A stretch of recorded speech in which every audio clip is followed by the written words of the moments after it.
I'm Chuck Dorn, Chair of the Education Department, and I want to welcome you to this year's annual Brodie Lecture. As with so many things, our event this year has been pandemic modified, which I'm sorry for, but it's nevertheless wonderful to be able to be in person, and as we were unable to do last year, both engage and celebrate.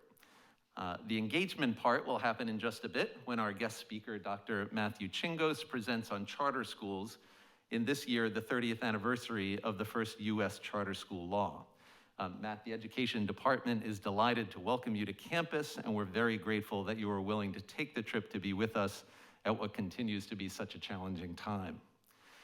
The celebrate part refers to a tradition that has been established in recent years to begin the Brodie event by presenting the Education Department's Education for the Common Good Award to this year's recipient. Awardees are selected from a pool of educators nominated by our alumni and school partners, and are chosen because of their ongoing work, which represents the three core values of the Education Department. These are: be aware of the big picture, embrace theory and practice, and live in and model a spirit of inquiry. I am extremely delighted that I have the opportunity to announce this year's recipient, Peter Hill. Peter is a 2002 graduate of Bowdoin College and a lifelong educator. He began his career as a 7th and 8th grade science teacher at Sanford Junior High School here in Maine, served for 10 years as an 8th grade science teacher at King Middle School in Portland, became a teaching strategist at King, and currently serves as assistant principal at Windham Middle School in the RSU 14 school district.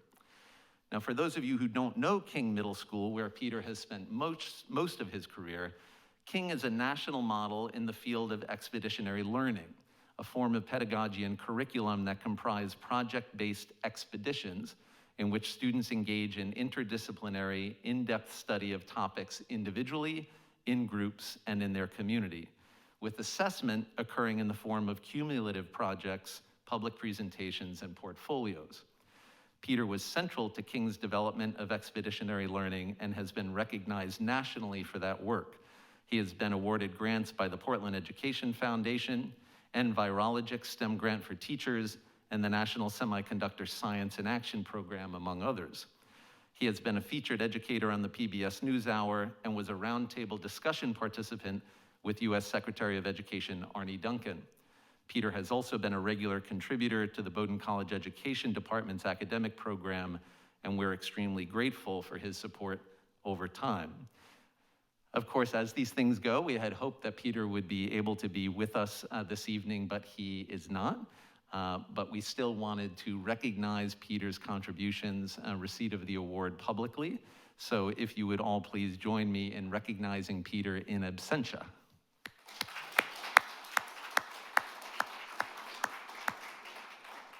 And we will be sure to get Peter's honorary Education Department hat to him as soon as possible. So now it's my pleasure to introduce you to Dean of Academic Affairs, Jen Scanlon, who will introduce Matt. Jen.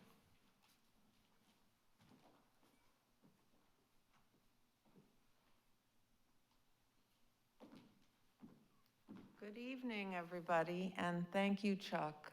Before I introduce our speaker, I really want to give my thanks to the Education Department. Through thick and thin and pandemic, my colleagues in our Education Department continue to help students, and really by extension the rest of us on campus, take seriously the power and the promise of education. So thank you to everybody. I am delighted to have the opportunity to welcome you to the annual Brodie Family Lecture. Each year, because of the generosity of the Brodie family, Bowdoin's Education Department has the pleasure of hosting a speaker of note in the field of education. The Brodie Family Fund was established by the late Ted Brodie of the class of 1952. Ted was an overseer of the college from 1983 to 1995. 4 of Ted's children are graduates of Bowdoin College. His son Glenn with the class of 1976, his daughter Beth with the class of 1982, Mark with the class of 1987, and Karen with the class of 1979. Karen's daughter, Emily, continued the Brodie Bowden tradition when she graduated with the class of 2009. Ted was a passionate student of history and of lifelong learning. He established this fund to provide lectures on the problems and practices of teaching and learning by experts in the field of education. We're very grateful for his support and the support of the entire Brodie family. This evening, I have the great privilege to introduce to you this year's Brodie speaker, Dr. Matthew Chingos. Dr. Chingos is Vice President for Education, Data, and Policy at the Urban Institute, where he leads a team of scholars undertaking policy-relevant research on issues from pre-kindergarten through post-secondary education. He received his BA in Government and Economics and his PhD in Government from Harvard University, and before joining the Urban Institute, was a senior fellow at the Brookings Institution.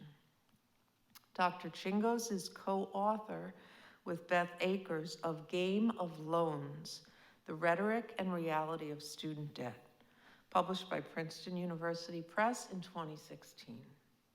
In 2009, he published with William G. Bowen and Michael S. McPherson, Crossing the Finish Line, Completing College at America's Public Universities, a major work that brought national attention to the issue of higher education graduation rates.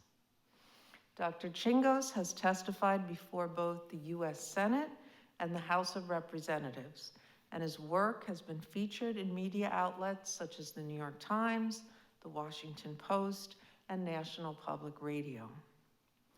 His work examines a wide range of educational issues, including school finance and vouchers, the effectiveness of online learning, student aid, and the impact of class size on student learning.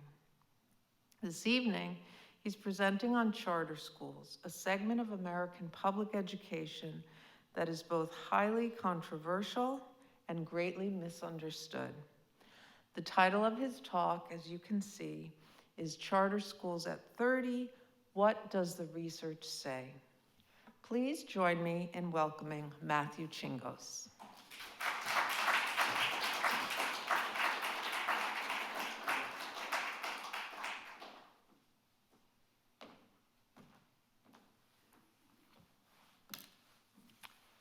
Thank you for the invitation. It's an honor to be here, and it's wonderful to be with you all in person. It's been 2 years since I've received the invitation to give the Brodie Lecture, and almost as long since I've given any kind of public presentation in person. So I'll have to ask for your indulgence if I'm a little rusty at interacting in 3 dimensions, without a screen between me and you. So I find that people's views, including my own on education policy, are at least partly shaped by our own experience, especially true in education because we all went to school. So I want to start with a quick survey, just by show of hands. I'm curious whether anyone here went to a charter school, attended a charter school. A couple. And I'm curious, how about folks who went to another kind of a public school, a district-run public school, magnet school, so on? Right, a lot of public school folks. How about a private school? Some private school folks too. I think we have something of a representative share of the Bowden population, because I asked Chuck to get some data for me on high schools attended by Bowden students. This is folks who were enrolled this semester. And you can see it's about 50-50 public-private, a little bit from charters. So more or less what we have in the room.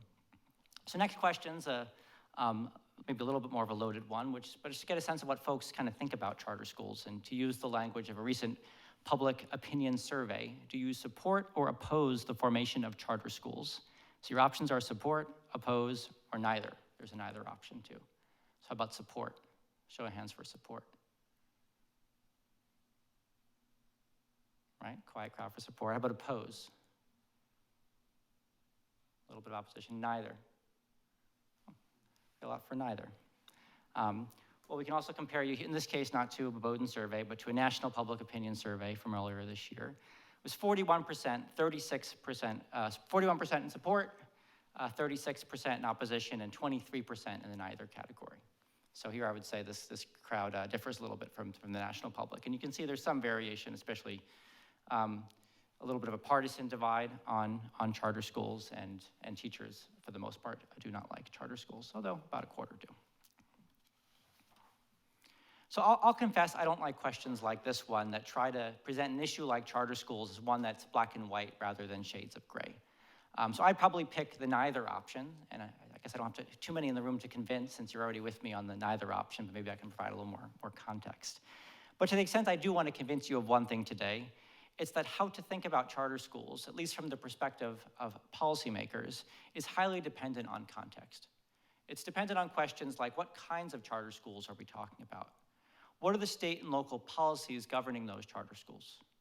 What is the local context? For example, are we talking about an urban center or a rural area? I'm going to spend the next half hour or so walking through some key themes from the research on charter schools. And there's been quite a bit of it done over the 30 years since Minnesota passed the first charter school law back in 1991. And especially been a lot of research activity over the last 10 or 15 years. And whenever possible, I'm going to show you how the research on charters produces different results in different places. And I'll share some tools that you can use to learn more about the education landscape in different places around the country. But before we get too deep into the weeds on some of those questions, I want to make sure we're all on the same page about what a charter school is. So what is a charter school? Now, it sort of varies a bit across the country because each state writes its own charter school law. So I'm going to be using a lot of generalese and typicalese to provide an overview, understanding there's going to be some exceptions. In short, a charter school is a publicly funded school that is operated by a private entity. About half of charter schools are run by independent nonprofits, sometimes called mom and pop charters. They're sort of one-offs. Some are run by nonprofit networks, including some well-known nonprofit networks that you've probably heard of, like the KIPP network of charter schools. And a significant number, but the smallest number, minority of them, are run by for-profit entities. A charter school gets its charter from an authorizer, and an authorizer, depending on the state, it can be the state government, it can be a school district, it can be a university, in some cases, other entities. New charter schools open every year, but the growth of charters has slowed down in recent years. You can see that on this slide here. So what makes a charter different from a district-run school, apart from not being managed by the district? The big difference is that charter schools are granted significant flexibility that district-run schools do not have. Charters can typically choose their own curriculum. They can decide how many days and for how many hours each day they'll be in session. They manage their own budgets, and they're generally not unionized, so they're not subject to collective bargaining agreements the way most district schools are. As a result, they have much more flexibility to hire and fire teachers and other school staff. This freedom is supposed to be provided in exchange for a heightened level of accountability for results. The authorizer can revoke or fail to renew a school's charter for reasons such as financial mismanagement or poor academic results. But I'm sure you can imagine that authorizers vary in how aggressive they are at holding charters accountable, and that this can be pretty controversial. How are charter schools funded? Charters are generally funded with payments from local districts for the students they educate, typically equal to about 80% of district expenditures.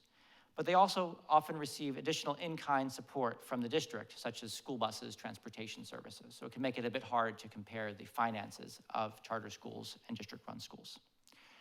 Charters cannot charge tuition, and they must admit students by lottery when there are more applicants than there are spaces available. That's more or less what charter schools are. Now, advocates on both sides of this issue, they like to fight about whether charter schools are public schools. Charters are certainly public in the sense that they're open to all, they're publicly funded, and they're tuition-free. Many charters embrace this and refer to themselves as public charter schools. They put it in their name, so they'll be such and such a public charter school. But there are ways in which charters are both less public and more public than district-run schools. Perhaps the most important way in which charters are less public is that they are not run by democratically elected officials, such as a school board or the mayor. Instead, most are run by nonprofit organizations with appointed boards, and I also showed you in some cases they're run by for-profit organizations. This structure likely insulates charters from political pressure for both better and worse compared to district schools. The key way that charters are more public than district-run schools is that they are not limited to students who live in a particular neighborhood. District-run schools typically give preference to students who live in a set attendance zone around the school. This means that access to district schools is often rationed based on families' ability to purchase or rent a home near those schools. And I'm sure most of you are aware that access to housing in this country is highly unequal based on income, based on wealth, based on race. I want to draw your attention to some of my Urban Institute colleagues' recent work identifying the most unequal school attendance boundaries in the country. So folks have their phones. I was a little worried. I don't have the attention span I did before the pandemic, after all Zoom, so I figured maybe we'd try and mix things up a little bit. So this will bring you to a website. I promise it won't install any viruses or anything on your phones. Well, I guess I would also say that even if it were going to. But in any case, I'm going to show you an example from our recent data feature on this topic, and you can use this to look up your home city. Apologies, the Portland metro area isn't included for some reasons that aren't all that interesting. So if you're from around here, pick somewhere else, but I know folks come to Bowdoin from around the country.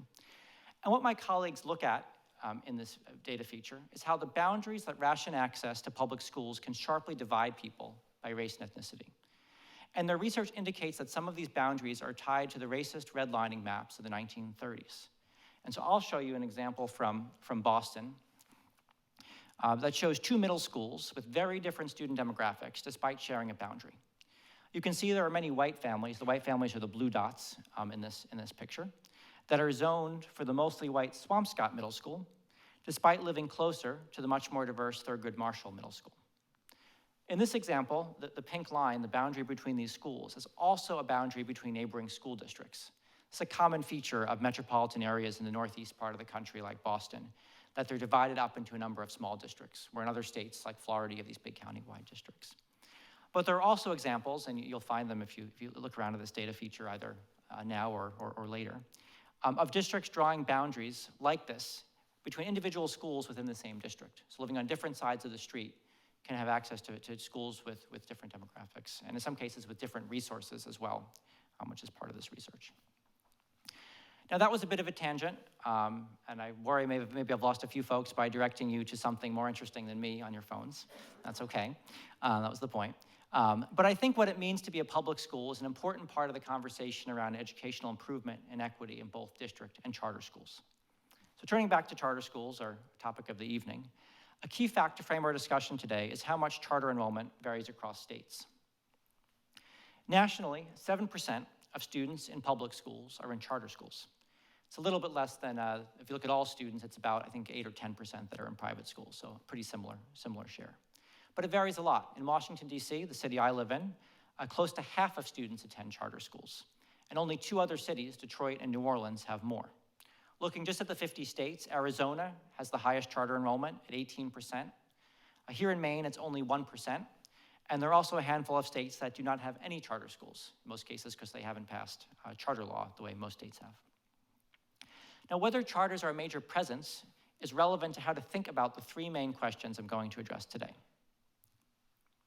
First, are charter schools good for their students? Now, if charters are producing lousy outcomes, of course, that's bad. But it's much worse in a state with 500 charter schools than a state with 10 charter schools. Second, do charter schools harm students in district schools? And third, do charter schools increase segregation? These latter 2 questions are both much more salient concerns in a place where charters are a significant part of the landscape, right? If there's one charter, it's hard to imagine it's going to be harming anyone or increasing segregation. There's a lot of charter schools, then suddenly these become real possibilities we need to at least think about and look for some evidence on. So let's start with that first question about charter schools. Are they any good? Right, this was the question the taxi driver over from the airport asked me today when he asked what I was talking about tonight. Charters, are they any good? Now, charter supporters will tell you that many charters are great. Charter opponents will tell you that some charters are terrible. And spoiler alert, they're both right. In fact, we have some evidence that charters vary more in their impacts on student performance on math and reading tests than district schools. Here are some results from a study that I did with the co-author of Arizona Charter Schools some years ago. And what it shows is that charters vary much more, especially if you look at math scores. Charter impacts on those student math scores vary a lot more than among district schools. So this means if you go to Arizona and you look at the best and the worst schools, you're more likely to find charters than if you look at schools that are more average. Now, an obvious question is whether just charters are better on average than district schools. Now, I don't think it's a very interesting question, given all the variation in charters across the country. I'm not sure what it would really tell us. And there's also never been a study of every charter school in the country, so we don't know the answer. But what we do have is lots of studies of individual states, and they show widely varying results in terms of math and reading scores. In some states, charter students significantly outperform similar students at district schools. In other states, charters perform significantly worse. And there are some states where there isn't much difference. And you can see this here. And this is put in terms of sort of days of learning as a rough way to convert these test scores into something we can make sense of. So if you're in Nevada, you know, the charter students are learning more than 100 days less averaged across math and reading. And I think, remember, a school year is 180 days. So it's pretty concerning, right? Charters aren't doing so great in Nevada. You look at Rhode Island, you know, DC, Tennessee, on average, of course, acknowledging a lot of variation, charter students are performing better than similarly situated students from district schools. And these state studies are valuable because a state with a high-performing charter sector may want to think about how to continue to grow that sector in a responsible way. Whereas a state where charters post lousy results may want to figure out what it's doing wrong. The effects of charters are highly variable, but there are some patterns in the data that do seem to persist across states that aren't just, it's not, you know, everything being completely context dependent. And one example is virtual charter schools. That's where students attend entirely online, you know, back before that was cool.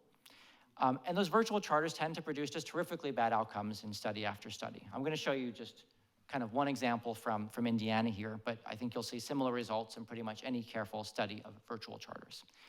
What these results show is that students lose something like 150 to 200 days of learning, basically a full school year, when they switch to a virtual charter. And they don't seem to make up the loss over time. So kind of 1-2 years before they switch, they're kind of average, right? They're just where they are, and then they switch, and boom, kind of the bottom falls out in terms of their performance on these math and reading tests. So that's sort of the bad end of the charter performance spectrum. At the other end, there are charter schools, as well as networks of schools, including some of the ones you've probably heard of, that are posting impressive results.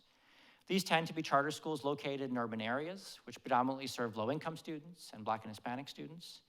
Many of them ascribe to a no-excuses philosophy, although they're moving away from that term, but it basically emphasizes high academic expectations, zero tolerance for misbehavior, and in many cases, a longer school day and year. So not just different learning, but just kind of more of it by being in school more. Boston is one example where students in charters learn a lot more in math and reading than similar students in district schools. That's the sort of top part of this figure. But the bottom part of the figure is charters elsewhere. The rest of Massachusetts, that's not Boston, sort of charters on average are doing about the same as district-run schools. And this strong performance of urban charter schools, it also appears in several other cities, including New York City and Washington, D.C. I'll especially call out the charter run by the Harlem Children's Zone in New York City. Studies showing great results there. I almost mentioned it, and then I didn't, and then I learned that Jeffrey Canada is a Bowdoin alum, so it's back in. Boston is also a place where we have detailed data on how different groups of students fare when they attend a charter school.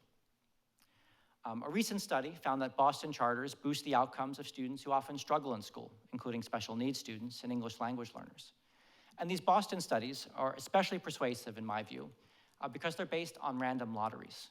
The fact that whether a student gets into a charter school in Boston is based on the flip of a coin, it gives us confidence that the study results tell us the true effect of attending a charter school.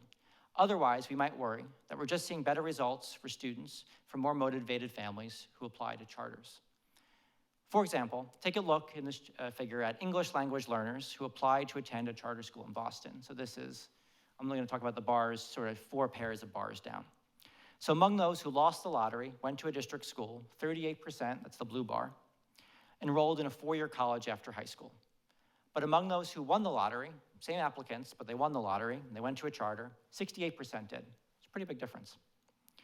So you probably noticed that I just shifted gears there from talking about math and reading scores to talking about college enrollment. Most research on education outcomes, charters, but also more generally, focuses on these math and reading scores, because all schools have to give these tests. So we have lots of data on them, so we have lots of studies. But of course, we don't really care about math and reading scores, right? We only care about them to the extent that they tell us something about what's going to happen to students later in life. Will they enroll in and succeed in college? Will they get a decent job and be able to support themselves and their families? And test scores may be especially misleading at schools that focus on something other than math and reading. Imagine a charter or magnet or any other kind of school that's focusing on science or the arts. Well, maybe they're not producing great math and reading scores, but if they're trying to develop budding artists, maybe, you want people to be able to be numerate and literate, but beyond that, maybe it doesn't matter if their scores are great instead of good.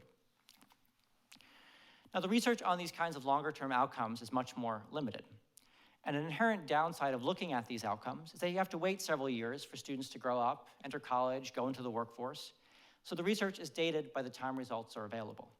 There are studies like the Boston one that show strong charter effects on college enrollment, but there are others where the longer-term outcomes aren't as positive as we might have expected based on impressive test score results. One study from Texas found that the average Texas charter school has a small positive impact on test scores, but a small negative impact, about $150, on earnings. No excuses charter schools, those are going to be the lighter gray circles in this picture, have a larger impact on test scores, but a negligible impact on earnings. So you can see the no excuses, they're kind of on the right-hand side there. They're doing a good job on test scores, but they're sitting in kind of a zero earnings effect. A possible reason for this is that boosting test scores matters, but only up until a point, right? On the left there, the line's going up. Better test effects means better earning effects. But once you get above the average test effect, it doesn't seem to produce more earnings. So this could mean that being great instead of good in terms of boosting test scores didn't make a difference when it came to earnings, at least in this Texas study. What made more of a difference for earnings was charters that boosted high school graduation and enrollment in four-year colleges. And those are outcomes we can look at in the data. The challenge is they just take a lot longer. So you're looking at college results, you're looking at students who went to that. You don't know whether the charter is good now, you know whether it was any good 5 or 10 years ago. But this really shows that how we measure school quality makes a big difference. And there are limitations of both short and long-term measures. Short-term test scores surely miss a lot, but longer-term data are unlikely to be actionable because they may only tell us something about how good a school was many years ago. My sense is there's actually quite a bit of agreement about the research on charter school effects, that you have these positive effects, these negative effects, on average, in some places sort of about the same, but not in other places. But there's a lot of disagreement about what it all means. For obvious reasons, charter proponents tend to focus on the impressive results, and opponents focus on the negative or null findings. But a lot of the charter debate is not about what happens in charter schools, but about how they may affect broader systems of schools. Advocates for charters, and school choice more broadly, have long argued that letting more families choose schools will unleash a rising tide of competition that lifts all boats. Opponents counter that charters drain resources and harm district schools. Before we look at the evidence on this question, let's think through how the creation and growth of the charter sector in a school system might affect the local school district. As charters open up and enroll students who would have otherwise attended district schools, the district will likely have to adjust, especially once a sort of critical mass of students are attending charters. The district may have to close schools that become under-enrolled, a painful process that disrupts students' lives. If the district budget shrinks, they may need to lay off teachers and other school staff. Of course, they have fewer students to educate, but the enrollment losses could be spread across schools in ways that make it hard for the district to adjust to. For example, if one school loses 20 first graders, the district could just eliminate a first grade class, right? Not great for that first grade teacher, but it's something you can do. But imagine if 20 schools each lose one first grader. Well, then what do? You can't fire one first grade teacher because the students are spread out. And districts with lots of charters, they face more uncertainty about their enrollments. For example, if a charter school closes, maybe it gets shut down by its authorizer, the district may suddenly have an unexpected influx of students to find space for, and the district's required to enroll those students, and that can be hard to plan for. So this impact that charters have on district schools is going to vary based on both the size of the charter sector and the details of the state's charter and funding laws. Some states provide transition funding to districts for a period of time after students switch to charters, others do not. So I'm going to show you in a minute that you may think that students go from district schools to charter schools, the money follows the student, the district loses out on money. But in practice, that happens in some places, but in other places, the funding actually doesn't work that way, and the district schools can actually end up with more money per student when students leave. So regardless of the details, there's no doubt in my mind that the charter sector can be disruptive to existing school districts. The key question is what impact this has on students. Does this competitive pressure to enroll and retain students who now have new choices swamp any disruptive effect on district schools? Or do students in district schools suffer as a result of the disruption to the district? So when we look at evidence on this, we're not going to really be able to just say this is the competitive effect, and this is, which is positive, and this is the disruption effect, which is negative, and sort of look at both of them. We're going to get a net effect. We're going to get the sort of sum of those two things, and we're going to get a sense of which one's bigger.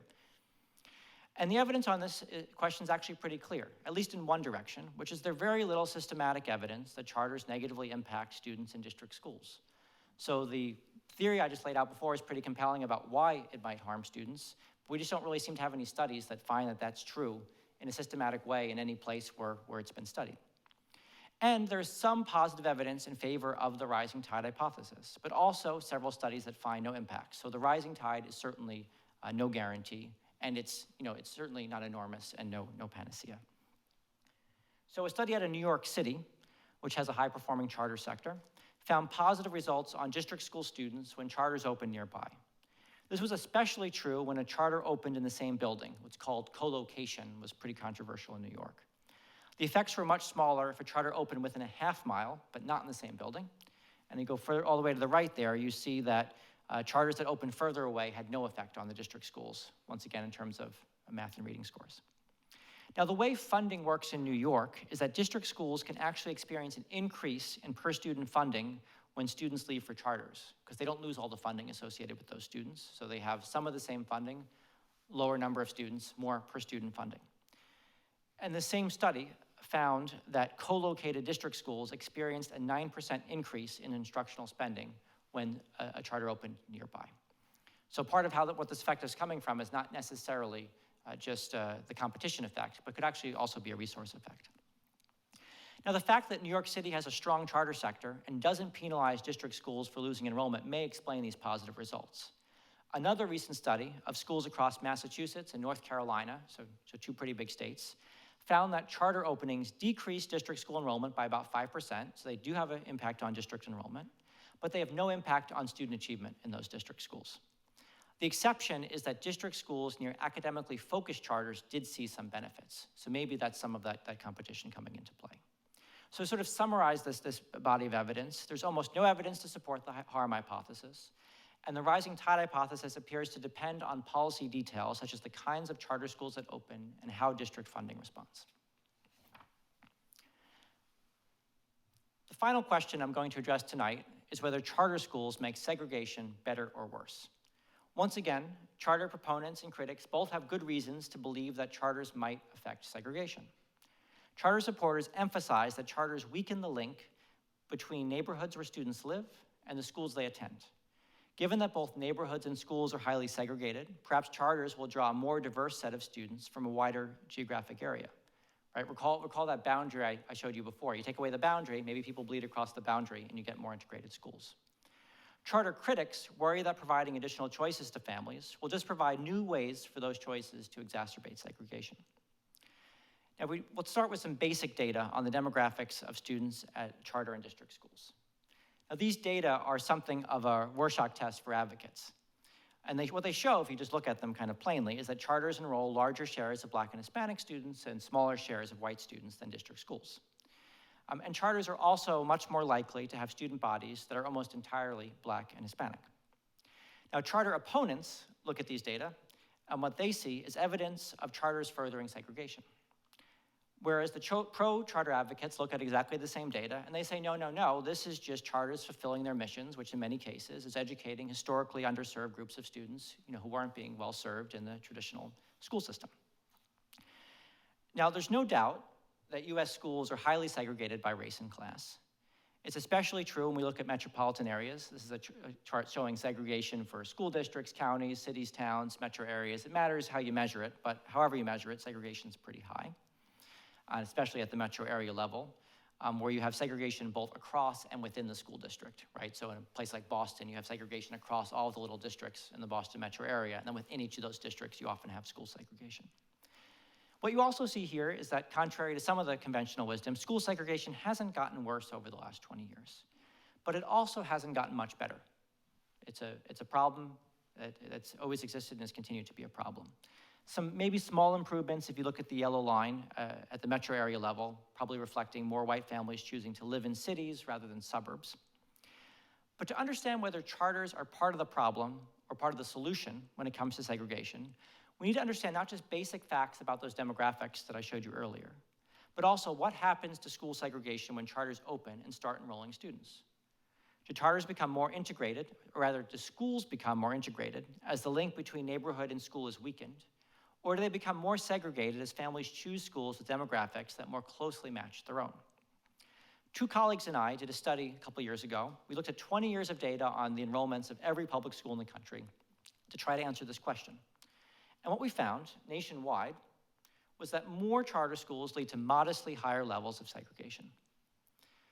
But some of the segregation of Black and Hispanic students within districts that resulted from charters opening up is offset by more integration, specifically more white families moving to or staying in urban school districts.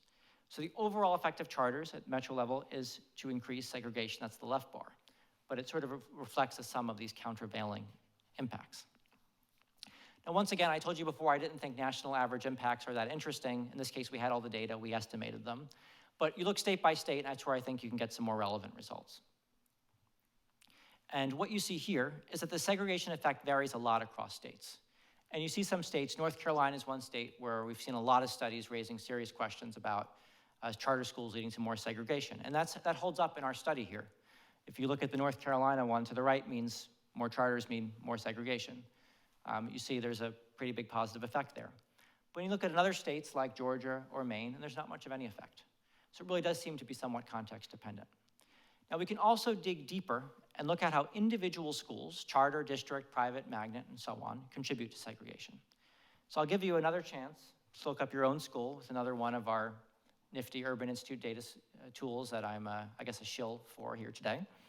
Now we've left out districts with a small number of schools. So if you come from a small district like I do, your school won't be in there, so apologies for that. But the basic intuition of this tool is that an individual school contributes to segregation, not based on how many students of whatever group it has, but it contributes to segregation if it enrolls a student body that looks very different from the surrounding area. For example, a school that's 50% white does not contribute to segregation in a district that is 50% white, right? The school is 50% white, the district's 50% white, it matches up, right? That would be a 50% white district where every school is 50% white would be an integrated district. But in a school that is 30% white, that same 50% white school does contribute to segregation because it's whiter than the district. So I'll show you kind of a quick example from this tool in Washington, DC, and highlighting the charter schools so you see them a little better. We see that some charters, those are the charters that are the yellow dots, enroll far fewer Black and Hispanic students than the citywide average, while others, those are the green dots to the right of the citywide average line, the 79% line, enroll more. Now, if you squint, you can see there are some kind of grayed out, or I guess here yellowed out, points, which are not charter schools, and those are district schools, but also private schools in Washington, DC. And those schools actually contribute the most to segregation. So overall, nationwide, charters do contribute to segregation, and they do so in some places more than others. And I think we absolutely ought to be concerned about that, especially in the places where the effects are large. But I do think it's important to interpret this result carefully. And standard approaches to measuring segregation make that hard. The reason is that standard segregation measures treat the yellow dots and green dots exactly the same. They both produce a segregation measure that's higher. And I think that Black and Hispanic families choosing schools they think work better for them because they perceive them as safer or more academically challenging or more culturally competent is pretty different than white families clustering together in schools that are less diverse than the city in which they're located. So a key direction for future research on charters and segregation is to understand which families' choices are driving segregation so that we do not inadvertently pursue policies that punish minoritized communities in the name of racial equity. Now, I spent a lot of time going through research on some of the big questions in the public debate about charter schools. But these questions, whether charters are good or bad, whether they harm district schools, whether they contribute to segregation, are empirical questions that can inform policy, but they are not policy questions. So I want to conclude with a brief discussion of what I see as the key policy questions about charter schools. Now, when we ask policy questions, we have to think about who's the policymaker that we have in mind, right? Are we thinking about members of Congress? Are we thinking about state and local governments? And in this case, I think these are mostly questions for state policymakers and charter authorizers. As I'm sure most of you know, most of the K-12 education policy in this country is not made in Washington, D.C.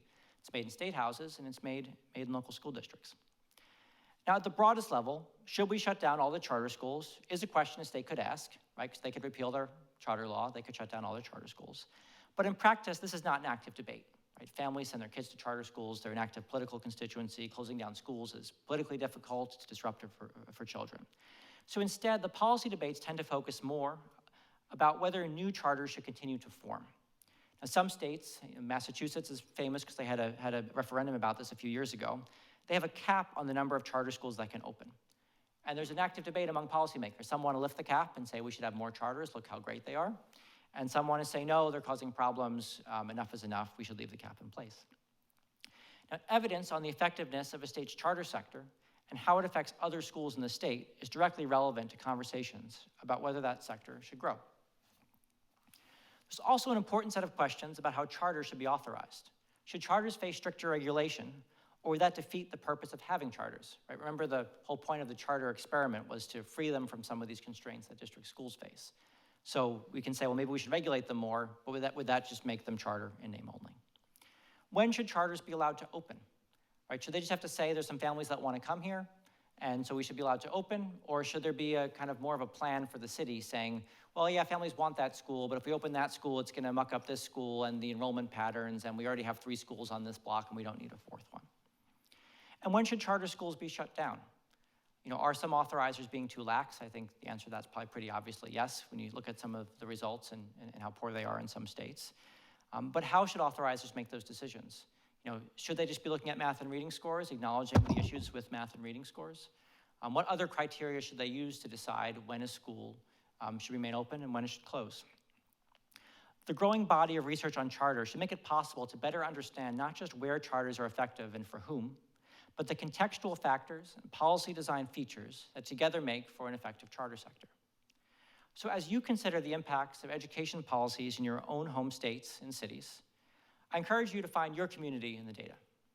When it comes to hot-button issues like charter schools, I suggest ignore the polarized national debate and ask yourself questions like, what role do charters play in your community?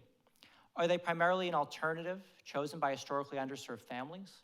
Or do they represent an opportunity that is open to all in theory, but hoarded by the most privileged in practice? How effective are they accomplishing their stated missions? What mechanisms exist to ensure quality and equity across the entire public school system, both district and charter?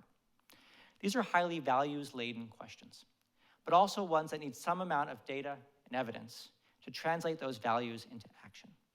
So thank you for your attention, and I'm really looking forward to your questions and some discussion.